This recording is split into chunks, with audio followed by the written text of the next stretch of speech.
The storm outside the hospital windows was nothing compared to the storm inside Emily Carter's heart.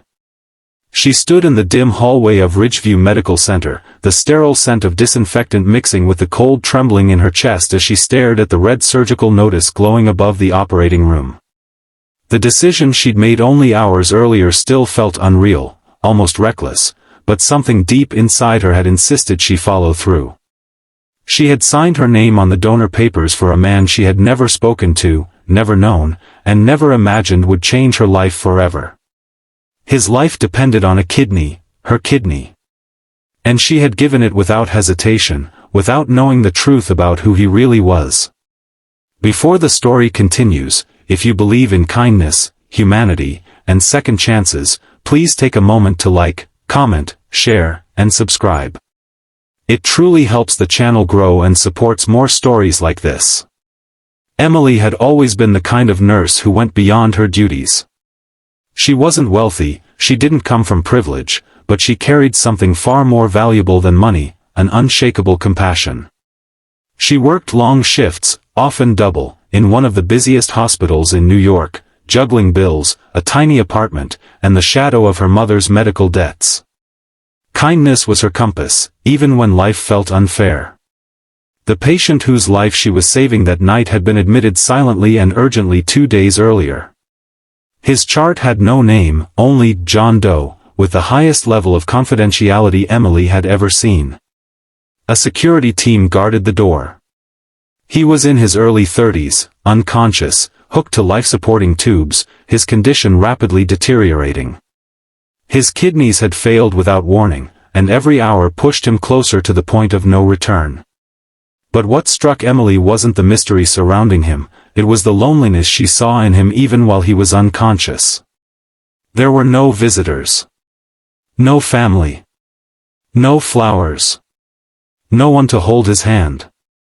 And when the hospital failed to find a matching donor, Emily felt a strange tug in her soul.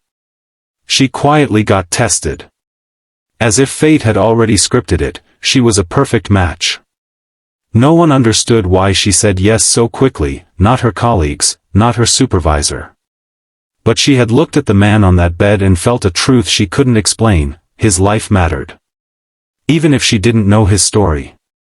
After the surgery, Emily recovered faster than expected, though she pushed herself too early, roaming the halls, checking charts, trying to return to work even with the soreness pulling at her side.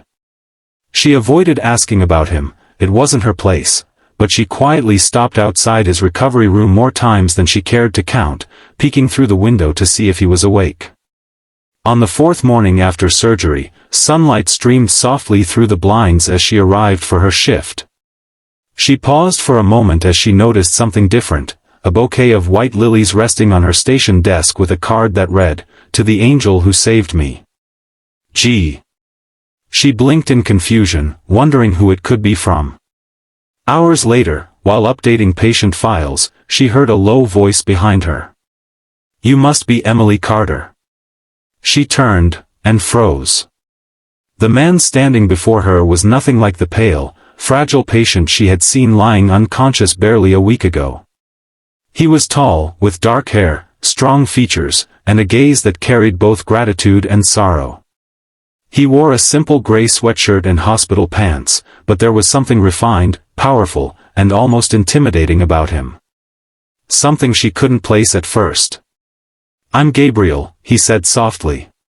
"Gabriel Stone." She nodded politely, fighting the nervous flutter rising in her chest. "You shouldn't be walking around yet. You need rest." He smiled, but there was a heaviness in his eyes. "I needed to find you first." His voice cracked slightly. "The doctors told me that you," he swallowed hard.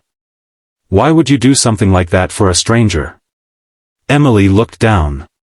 "Because you needed saving. And I was able.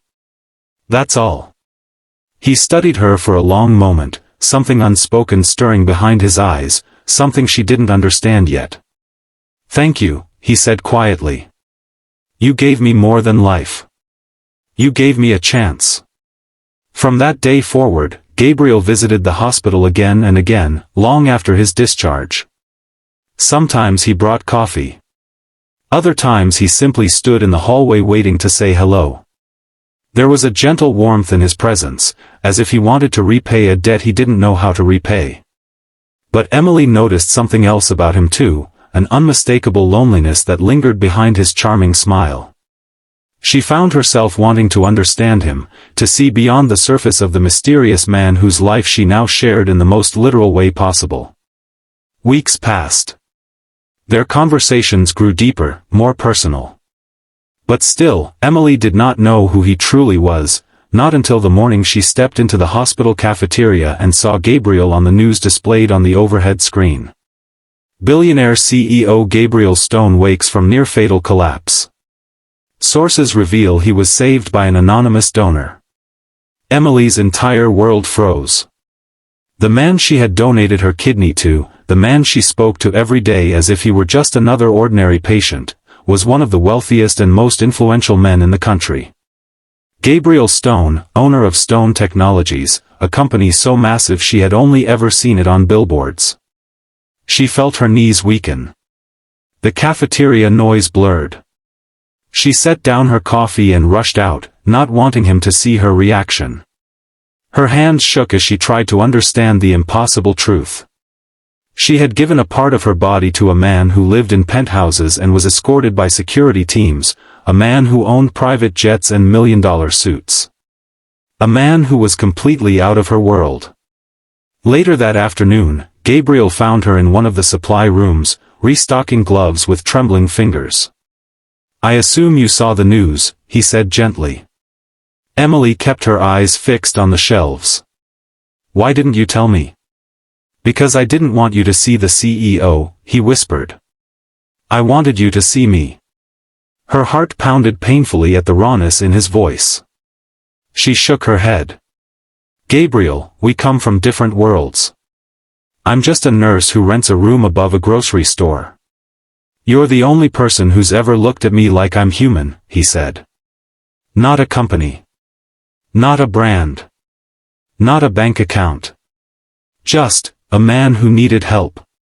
The silence stretched between them, fragile and full. Over the next few months, Gabriel made it his mission to show Emily that he wasn't just a CEO.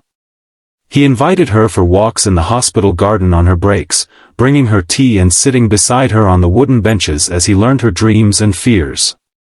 He asked about her mother, about her struggles, about the things she kept buried inside. Emily, who had always been the one to care for others, found someone who genuinely cared for her.